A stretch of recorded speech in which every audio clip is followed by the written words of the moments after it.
You're watching News 3 Now, live at 4, moving forward. Good afternoon, everybody. Welcome to Live at 4. Thanks for joining us on this Wednesday. We've made it to midweek. We have. Look at us. Give yourselves a hand. Yeah, right. And the weather's pretty good, too. Very nice. Yeah. Beautiful outside. Let's get a check on the forecast. Jacob Montesano is out on the patio. Nice day today before the rain moves in. Right, Jacob? Yeah, we're going to see plenty of rain over the next 7 days, but at least the good news is that for some of those days, temperatures will get warmer. But before that, looking at the current conditions, very similar to this time yesterday. 53 degrees in Madison, a little bit warmer by a few degrees, middle to upper 50s as you go further west. We also are seeing very light winds, so when the sun is shining, those 50s feel even warmer. Right now, we are mostly dry in southern Wisconsin, but that won't be the case for the entire night. Now, throughout the evening, we're going to remain dry, but we are going to be very cloudy. Temperatures will drop into the 40s and not drop much further overnight. We'll see lows around 40 with some showers expected later in the night. So looking at that forecast, again, plenty of cloud cover throughout the evening, but the rain won't move into our area until closer to 9, and even then, it'll be in the form of light showers in far southwestern Wisconsin, and then more consistent rain will move in around midnight and continue throughout much of southern Wisconsin into the morning on Thursday. But the good news is that a lot of it does look to clear out by Thursday afternoon, maybe even seeing some sunshine before the day is over. However, we still can't rule out just a light stray shower during those afternoon hours, but the more consistent rain will be during the morning, and temperatures will be very nice tomorrow as well. So I'll talk more detail about the weekend forecast, which does look a little bit rainier, but before then, we're going to see even warmer temperatures for Friday. All those details are still to come. Thank you, Jacob. Well, it's been 1 month to the day since we reported on a Metro bus that collided with a building on the east side. This happened after a passenger allegedly attacked a Madison Metro bus driver, causing him to lose control of the bus. Our Merrill Hubbard shows us how the businesses in the building are recovering. 1 month ago, the building home to Asian House Restaurant and QPS Employment looked like this after taking a blow from a Metro bus. Definitely a major shock. I was not prepared for that. Kelly Coppin is the branch manager for QPS Employment Group, where 2 of their back offices were destroyed by the bus collision. She says despite the damages, they were able to continue working in the building a week after the accident. But she says it's taken some getting used to, where they've had to relocate their sales manager and work in closer quarters without the usual space. Construction is underway, starting with next door Asian House Restaurant. So recently I've been over at our neighbor Asian House, so they want to get them reopened and then they'll focus on us, so we completely understand that. But we do get questions all the time. People are very surprised to see that we're open. Asian House Restaurant, a small family-owned business, has not been able to reopen yet. I've been in contact with one of the owners of Asian House Restaurant since the accident. She says it took a while to get the paperwork done, but reconstruction is now underway, and they hope they're going to be able to reopen by the middle of next month. Reporting on Madison's east side, Merrill Hubbard, News 3 Now. Thank you, Merrill. And some consumer news. Thousands of cans of Coca-Cola will be under a recall in Illinois and in Wisconsin. The FDA says they could contain plastic. About 10,000 cans are part of the recall, which the company issued on March 6th. That's about 912 packs of the 12-ounce Coke cans. There's been no reports of anyone getting sick so far. Well, over the past few months, you may have received your fair share of scam texts or calls. Our Jalen Banks caught up with a cybersecurity expert on why you're getting them and how you can limit them. Take a look at your phone nowadays, and instead of getting a text or a call from a loved one, there's a pretty good chance you're getting a message from somebody trying to take advantage of you. From scam calls to scam texts and countless others, scam and fraud efforts over the phone are common. I spoke with Rick Walsh, a cybersecurity expert, on how scammers are able to collect our numbers and information. It's really hard right now. The way the law works, once the company collects it, they own the data. And so they can do what they want with it, including sell it. And so the normal recourse that we have is to not use companies that collect data or sell it to third parties, and just not use Google or not use the internet. Walsh says the best way to limit scam calls and texts is to simply not respond if you think they're suspicious. The less you respond, the less effective they are, and the more likely scammers will stop using the tactic. For now, reporting in the newsroom, Jalen Banks, News 3 Now. Jalen, thank you. An update on one of several lawsuits that Wisconsin is part of against the Trump administration. The president has asked the Supreme Court to allow a freeze on millions of dollars for teacher training programs. The administration accuses the programs of participating in diversity initiatives. The freeze affects UW-Madison's teacher residency program, which addresses teacher shortages in special education. Earlier this month, Wisconsin Attorney General Josh Kaul signed on to a lawsuit challenging the termination of that funding. President Trump has issued. Yeah, so you may have heard about this executive order and wondered how it impacts Wisconsinites. Short answer, it won't. Now, the form that's the target of the executive order is actually banned here in Wisconsin by a local court order. That's because Wisconsin asks different questions when registering voters than this federal form provides. Here's Dane County Clerk Scott McDonald. He helps manage elections for the county. In the Constitution, elections are designated as state-run. So there really is almost no federal role in elections. Now, the other thing that sets Wisconsin apart is that it allows voters to register day of on Election Day. Now, that exempts it from other federal laws. Reporting from the state capitol, Will Keneally, News 3 Now.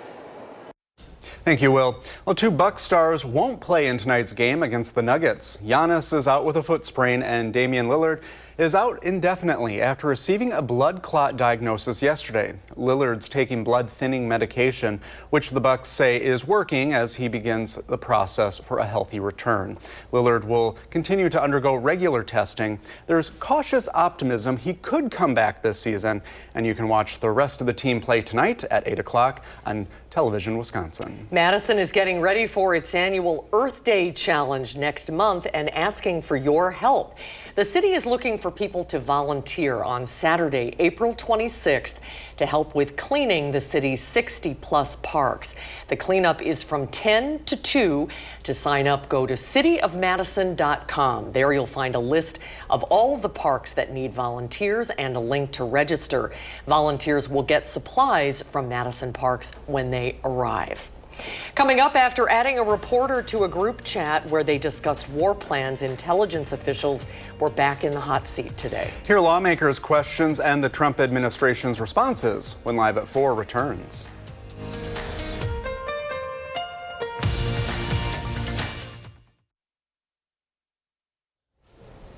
4 U.S. Army soldiers are presumed dead after going on a training mission in Lithuania. The soldiers were reported missing Tuesday in a training area. Today, the vehicle they were operating was found submerged in a body of water. The soldiers were from the 1st Brigade, 3rd Infantry Division, and were conducting a scheduled tactical training at the time of the incident. The details of the presumed deaths are still unknown. Members of Congress want an investigation after the president's national security advisor and other top administration officials accidentally shared information about military strikes with a reporter. Erica Brown reports from Capitol Hill.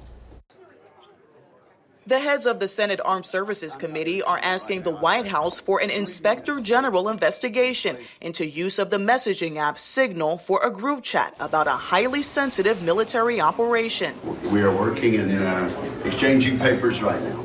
The White House denies any classified information was discussed in the chat that inadvertently included The Atlantic's editor-in-chief. But Wednesday, the magazine published more excerpts showing detailed information about the strikes on Houthi rebels in Yemen, including launch times. What The Atlantic released today is confounding and extremely disturbing to any American who worries about our national security and our safety. Defense Secretary Pete Hegseth said nobody was texting war plans. There's no units, no locations, no routes, no flight paths, no sources, no methods, no classified information. Two top intelligence officials who were part of the chat were back on Capitol Hill Wednesday, this time facing House lawmakers asking about what was disclosed. The conversation was candid and sensitive, but as the President National Security Advisor stated, no classified information was shared.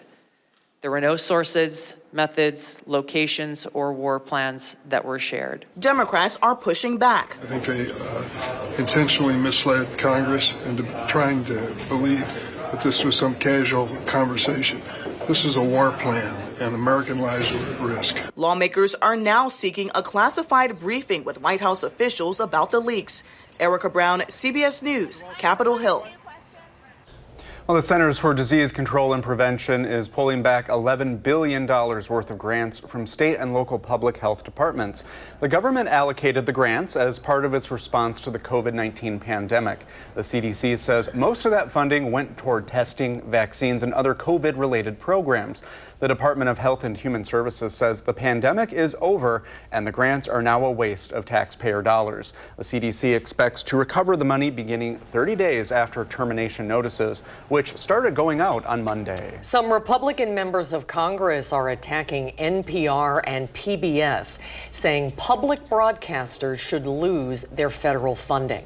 Representative Marjorie Taylor Greene chaired the DOJ subcommittee hearing today, during which House Republicans accused both NPR and PBS of bias, calling their reporting, quote, anti-American.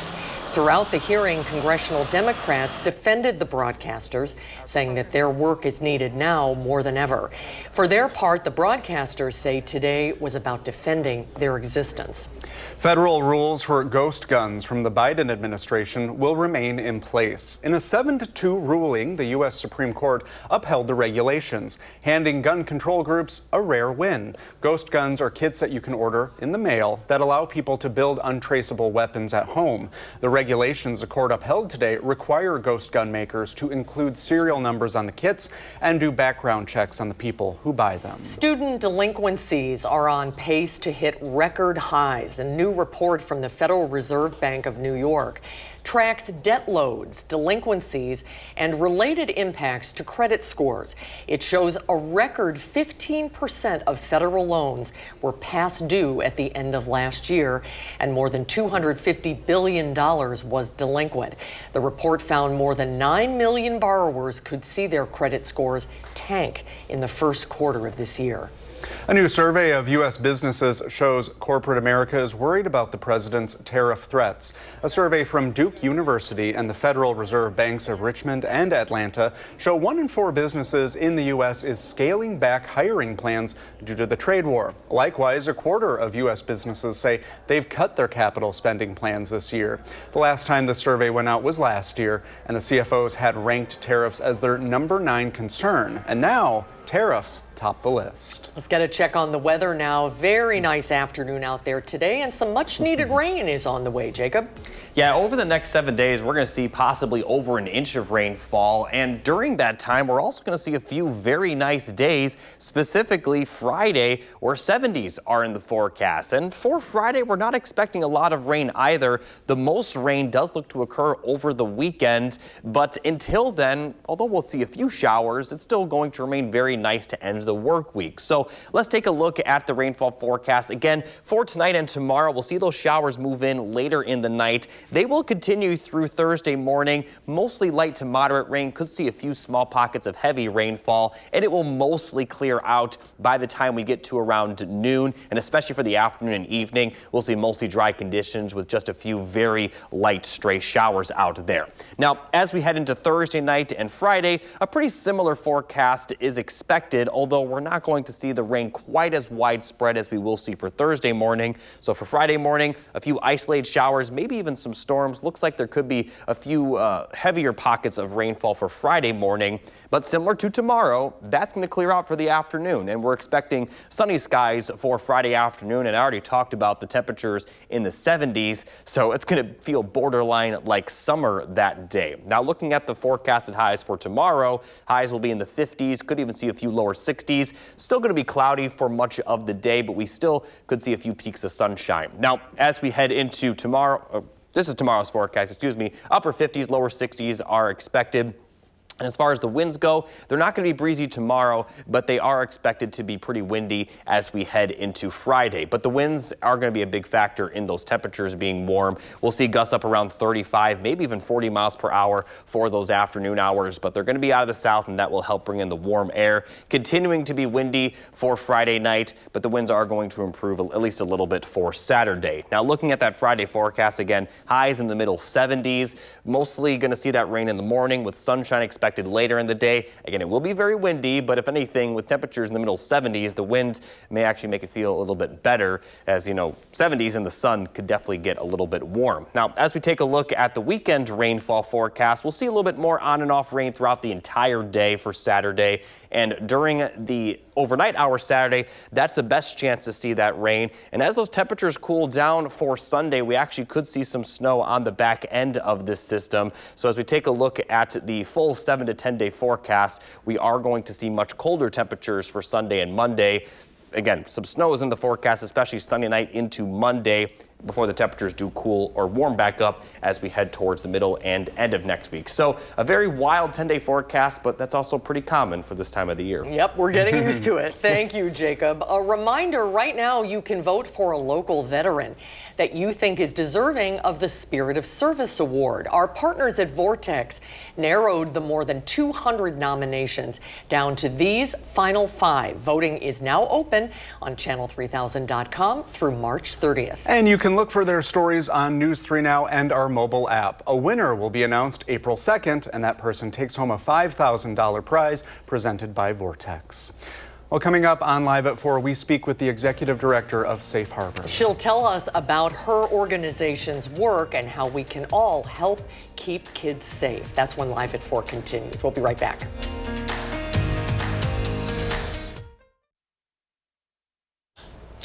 Well, it is an all too common story that you probably see in the news. A child is sexually abused and doesn't come forward for years out of fear that no one will believe them. Sometimes the child doesn't even know that what has happened to them was wrong. In other instances, a perpetrator is someone the victim knows and trusts, and the child doesn't want to get them into trouble. Research shows that most coverage of this abuse fails to address social stigmas and barriers to prevention. News 3 Now wants to help change that. Today, we're highlighting the work of the Safe Harbor Child Advocacy Center. Its director, Jennifer Ginsburg, is here with us today. Welcome to Live at 4, Jennifer. Good to see you. For people who are not aware of the important work you do in our community, what is the mission of Safe Harbor? Yes, Safe Harbor works with children who've experienced abuse. Most of the kids we see have experienced sexual abuse, but we also see kids who experience physical abuse, witness to domestic violence, trafficking, drug endangerment, and we see about 400 kids a year. And so you're a very important resource for the next step. Yes. Yeah. Yeah, and so, you know, we're talking about, in a lot of cases that we've reported, some people are unable to come forward until years after the abuse has happened. Prosecutors and investigators have said that can make it hard to hold the perpetrators accountable, but what are the main reasons why it's very difficult, why someone doesn't come forward? Well, I mean, the thing to remember is most kids delay their disclosure. Many, if not most, they don't tell until they're adults. But kids delay for a lot of reasons. They're worried, like you said, they're worried about getting in trouble. They're worried about getting the perpetrator in trouble because we know most perpetrators are someone the child knows, loves, and trusts. So they don't want to get that person in trouble. They're worried that they won't be believed. You know, perpetrators groom children and they groom the community. So that if a child comes forward and says, this is happening to me, people around them might be like, he would never do that. You know, that they're not believed. And so, and the other thing is they might not want to break up the family. They don't want to hurt what we call the non-offending parent, you know, maybe the mother who they worry that, you know, that she'll be devastated if she finds out what happened. So there's many, many reasons for kids not to tell. And so they usually don't tell right away. A lot of children, when they're young, too, don't have the language yet or the understanding to know that what's happening to them is wrong. It can be very confusing. Absolutely. So what is your advice to parents who may be watching today? Well, what you said about language is really important. So I think the first step for parents is to make sure children can talk about their body parts, because we have to give them the language. If we don't give them the words, or if we treat our body parts with some kind of like shame, like we don't, then how are they supposed to say that like something's happening to these body parts? Parents should talk to kids about not keeping secrets. Because most of the time, you know, a offender will say, don't tell about this. This is our little secret. So parents should talk to kids about not keeping secrets. And parents should be really open to the fact that, we're really more comfortable with the idea that it's a stranger that would, come out of the bushes and do this. But most of the time, it's someone the child and the parent knows, loves, and trusts. And so parents really just need to be open to the fact that that is what happens, and so that they know that then if a child says something to them, to be open, to not just ask, tell me more, tell me what happened, and be careful of our impulse to think, oh, that could never happen. Yeah, so you want to make sure the child feels safe talking Exactly. with you. Yeah. And really repeating that to the child over their life, right? That you can tell me anything, and you won't get in trouble. I won't get mad. You can always tell me anything. Thank you very much for sharing your work with us. If people want to learn more, is there a website? Yes, there's a website, safeharborhelpskids.org. Thanks to you for all you do, and thanks for coming today. Good to see you. And we'll be right back right after this. You're watching News 3 Now, live at 4.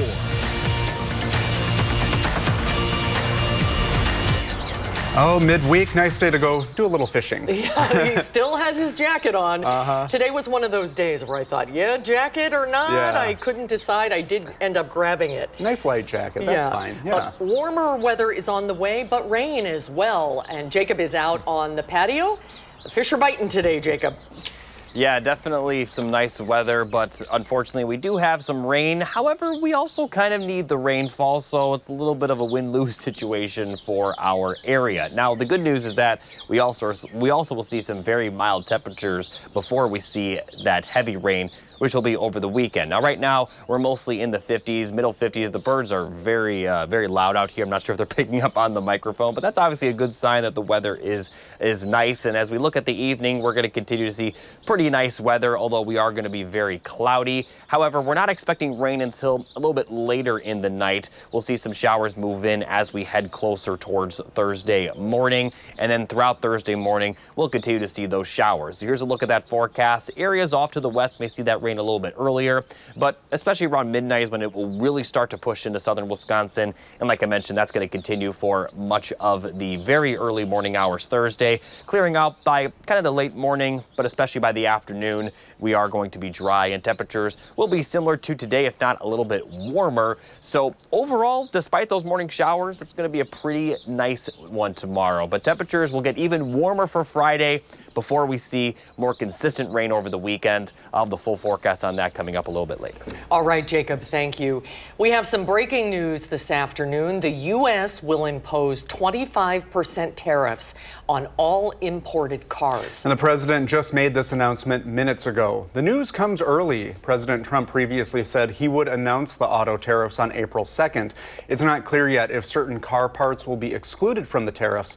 These tariffs come on top of any existing ones that are already in effect. In anticipation of that announcement, stocks slumped today on Wall Street. The Dow lost 133 points, the Nasdaq lost 373, and the S&P 500 is down 64. Hundreds of men in Madison who experience homelessness could soon see a boost to services. The city has been working on constructing a new men's shelter ever since the pandemic, but our Ellie LaLiberte shows us what challenges the shelter is facing to open. As the construction shows, it's a project well underway, but what tools are used to fund it once it opens? The men's shelter on Bartillion Drive is set to help roughly 200 men experiencing homelessness. To do that, it will need roughly $3 million annually to operate. One-time federal funds from the pandemic helped with the project in the past, but now the money's run its course, leaving the shelter to look for alternatives in the private sector. It's a function of the combination of the loss of the federal support that we've enjoyed since early 2020, and this upward trend in the rates of homelessness. Community Director Jim O'Keefe says the shelter would face increased operational expenses and require funding help regardless of a new facility. O'Keefe also says that based on initial projections, about 50% of the revenue needed has been identified. Reporting in Madison, Ellie LaLiberte, News 3 Now. Ellie, thank you. And the city hopes to have the shelter in service by this time next year. Well, Sun Prairie is extending its relationship with the Tenant Resource Center. The collaboration started last year to fix the housing crisis. Our Tanisha Shaw spoke to city officials about what they have planned for 2025. The first TRC satellite office outside of the city of Madison. The Tenant Resource Center officially started working with the city of Sun Prairie in 2024. Two-pronged approach in the city. One is we really need to increase the supply of housing. That has led to an increase in housing instability across the county. So long-term, we really just need to boost supply. So that's one of the goals with our housing policy. And then the second is to meet people where they're at right now. TRC has a few offices in Madison and one in Sun Prairie. Last year, the nonprofit helped around 700 households in Sun Prairie alone with housing counseling. So if a renter is having issues with their landlord, they're trying to get a repair done, the landlord isn't doing the repair, they're having issues with roommates is another common one. Eviction diversion. To make sure that, one, the eviction is actually legal and has standing. And then if a tenant does have to go through the eviction process, Tenant Resource Center is kind of with you every step of the way. And outreach. They partner with Sunshine Place, which is our well-known social service umbrella. They're doing events with them. They're also reaching out to the schools, to the social workers. They're doing community education events. Reporting in Sun Prairie, Tanisha Shaw, News 3 Now.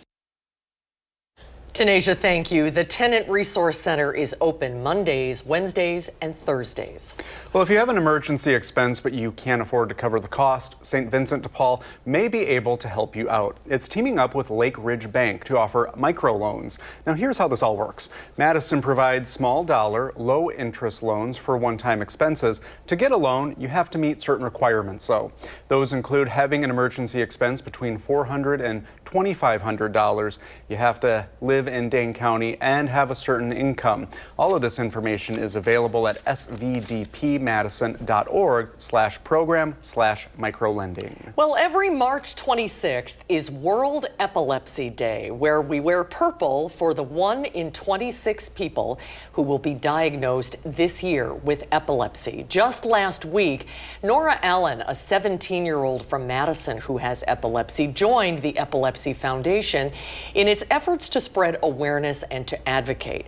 Nora was in Washington, D.C. for the Teens Speak Up event on Capitol Hill, which brings together teenagers with epilepsy from across the country to meet with lawmakers and to learn about disability rights. Nora will now complete a year of service with the foundation, educating young people about seizure first aid and sharing her story. Of course, we're supporting our own epilepsy advocate here, Sarah Carlson. Yeah, and I apologize, I forgot my purple today, but my heart is with everyone affected. Yeah. Coming up on Live at 4, the race for state Supreme Court breaks another record as big names throw their support behind the candidates. Whether that's making a difference in early voting when we're back.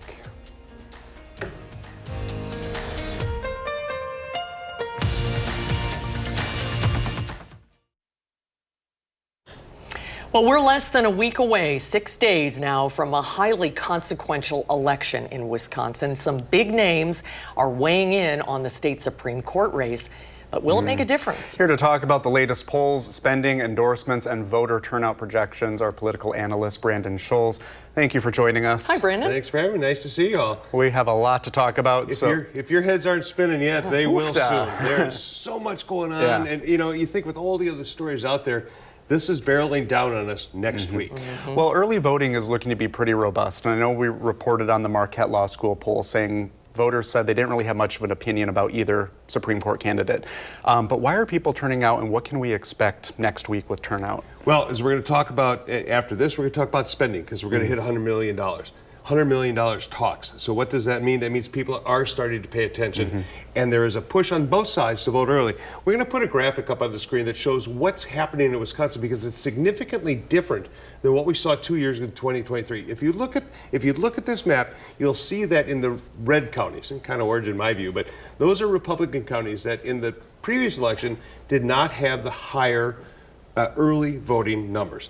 These are now up where they are. You see the blue counties, those are Democrats, and the purple counties, which are kind of the purples, they kind of go both sides. But what's significant here is in the Republican counties, while their early votes are a little bit less than Democrats, they have more impact on the overall statewide election. So the more Republicans turn out in these red counties, that gives them advantage. And that's different than 2023.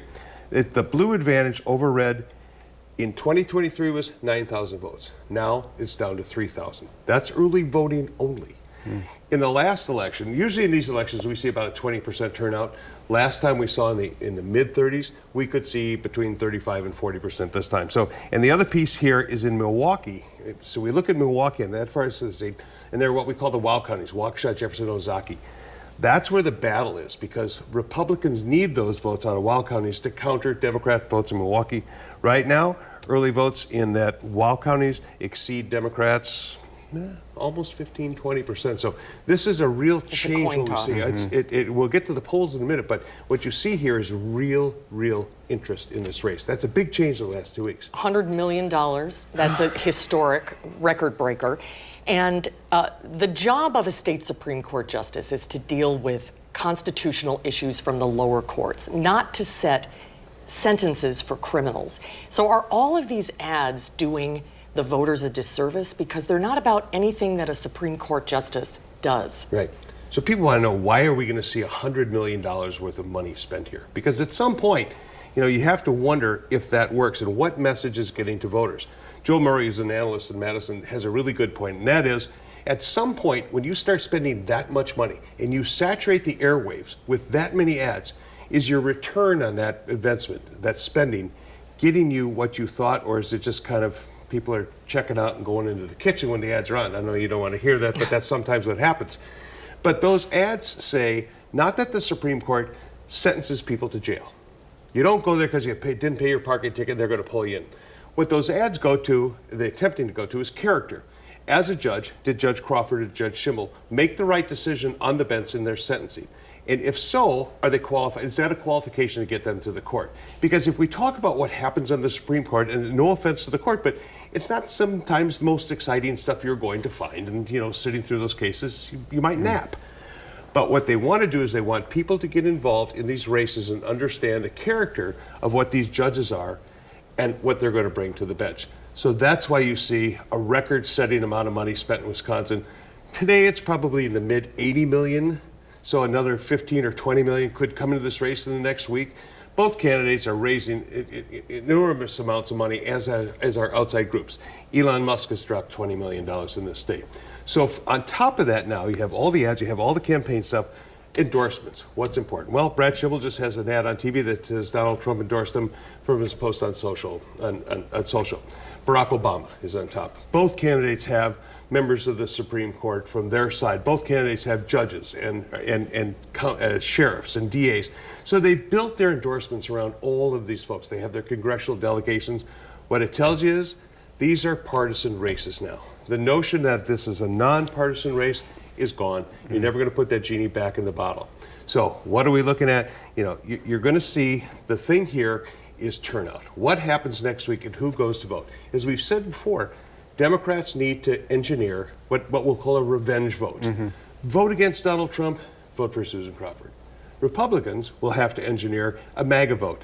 If you love Donald Trump, then you go vote for Brad Schimmel because that's where it is. Now, whether that's right or wrong, somebody else can discuss that, but that's what's going to drive turnout next week, and we see it happening today in Pennsylvania. There's a special election in a Republican congressional district where the incumbent Republican is lost, beaten by a Democrat. So that is this race, as they say, is nationalized. It's going to be front and center next week. Either one who wins is going to have an impact on what happens across the country. It's wild. 6 days to go, and you'll be with us on election night. I'm here already. Looking forward to that. Brandon, thank you so much. Thank you so much. Thank you. And coming up on Live at 4, 70s are around the corner, but Jacob says the snow. Boy, is this not a Wisconsin forecast for you? The snow may not be over quite yet. And plus the new available tools for Brewers fans starting on Monday.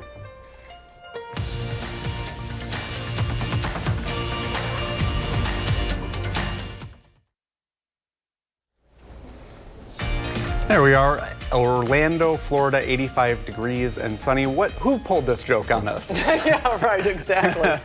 I mean, you've seen Orlando from that vantage point. Yeah, That's it's beautiful. Nice shot. Jacob is here with a look at our weather. It's a nice mild day today here too, and it's going to be getting warmer but wetter for us. Yeah, we could see 70s return, and honestly, I don't know about you, Brady, but I actually prefer the weather today than 85. Not a big fan of those 80s and humid out, but that's just me. Now That's why we live here. Exactly. Now we are going to see temperatures pretty close to that. 70s are in the forecast for Friday, but then over the weekend we are expecting plenty of rainfall, maybe some storms, and that will cool the temperatures down quite a bit by the time we get to Sunday and Monday. So looking at tomorrow's forecast, we are going to see cloudy skies during the afternoon. The rain will move out early, but we still are going to see those clouds hang around, upper 50s, lower 60s for some. And then as we look at Friday, middle 70s are in the forecast with once again some rain in the morning, but it also looks to clear out for the afternoon. It is going to be very windy though. We could see gusts up to 40 miles per hour at times, but those 70s, I'm sure everyone will take the winds with those 70s. Now, as we take a look at the rainfall forecast, again, some showers are expected later tonight, starting to move into the western portion of our area around 9 p.m. to midnight, and they will continue throughout the morning. Once we get to sunrise, they'll be a little bit broken up, and they are expected to continue for the most part throughout the morning. But by the afternoon, they are going to clear out. Can't rule out a stray shower for those afternoon hours, but for the most part, we are going to stay dry. But again, we are going to remain rather cloudy. Cloudy skies will then continue throughout the night, Thursday into Friday. And similar to tomorrow's forecast, we'll see some rain early in the day Friday, maybe a few pockets of heavy rain, but that will clear out early. We'll see sunshine for the afternoon, and as I mentioned, highs will be in the 70s. Now, looking at the rain over the weekend, it will last a little bit more throughout the day, and the best chance of the heavier rain will be Saturday night, where we could even see a few thunderstorms. Now, once we get into Sunday, and once those winds shift out of the north, temperatures will cool down, and we may see some of that rain change to snow, and then possibly all snow by Sunday night into Monday. Not expecting any snowfall accumulation, but we are going to see plenty of rainfall. And looking at the precipitation forecast, over the next 7 days, we are going to see roughly a full inch of rain, if not more. And I didn't even talk about a week from today. It's supposed to rain again on Wednesday. So plenty of rain is in the forecast, which is very typical for this time of the year. And in all honesty, we kind of need the rainfall here in southern Wisconsin. So here's a full look at the 7 to 10 day forecast. Temperatures up and down, 70s Friday, and then barely in the lower 40s for Monday. As I mentioned, we could see that snow on Monday, with more rain in the forecast for Wednesday, Thursday, as those temperatures do look to warm up. The good news is that although we could see a few storms, we're not expecting severe weather at this time, but it is going to rain quite a bit over the weekend.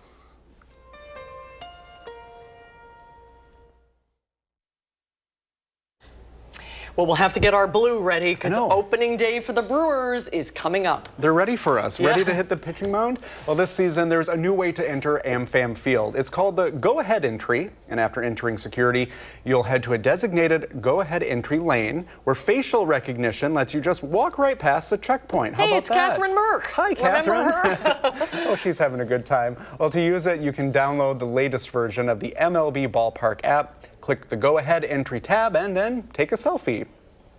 We know how to do that. And we'll be live. News 3 will be live at opening day. We've got a lot of fun things planned. And now we just need the weather to cooperate because it never does for opening day. I don't want to jinx it. All right, we'll be right back. Tomorrow on Live at 4, we'll tell you what new research shows you can do to lower ringing in your ears or tinnitus. And later on News 3 Now at 6, concerning new data about how many children in America are vaccinated. We'll have that tonight at 6. Thanks for watching Live at 4 today, everybody. We hope you'll join us right here tomorrow. News 3 Now at 5 starts right after this.